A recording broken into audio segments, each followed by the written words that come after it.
మాకు కావాల్సింది ఒకటే న్యాయం జరగాల. మేము చేసుకోవాలనుకుంటే ఎట్లానే చేసుకుంటాం. ఇప్పటికి 100 సార్లు చెప్పినా నేను అన్ని వీడియోలో కూడా ఇదే మాట చెప్తున్నా. ఇవాళ మా చెల్లెకు జరిగింది, రేపు వల్ల ఇంకో ఆడబిడ్డకు జరగద్దంటే మా అత్తమ్మ హైదరాబాద్ నుంచి వచ్చింది. అత్తమ్మ అంటే కొంచెం మా నాన్న తరఫు నుంచి. మాకు కావాల్సింది ఒకటే సార్, మాకు కావాల్సింది న్యాయం ఒకటే. మాకేమొద్దు. ఇలా మా చెల్లెకు జరిగిందంటే రేపు పొద్దున ఇంకో ఆడబిడ్డకు జరగద్దు. చిన్న చిన్న అది కేసు కాదు సార్. ఒక ఆడబిడ్డ ఇంకో లోపల బిడ్డ ఫస్ట్ ప్రెగ్నెన్సీ తీపిచ్చిండు. ఆ డాక్టర్ ఫస్ట్ ఒక హాస్పిటల్ ఒక ప్రాణం తీసిండు. అరే సరే పోంది, వాడు ఏం చెప్తే మాకెందుకు, మా చెల్లెకు న్యాయం కావాలా. మేము కోరుకునేది ఒకటే సార్. ఇంతమంది ప్రజలు ఉన్నారు, అసలు ఇంతమంది రేస్ అవుతుర్రు, అసలు ప్రజా పాలన ఏం చెప్తుంది, అది మాకు కావాల్సింది.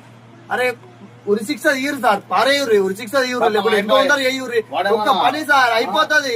ఏదో తెలంగాణ నిలిచిపోతుంది సార్. ఒక ఆడబిడ్డకు ప్రాబ్లం జరిగిందంటే తెలంగాణ కాల్చి పారేసిందిరా అన్న భయం ముట్టుకొస్తుంది.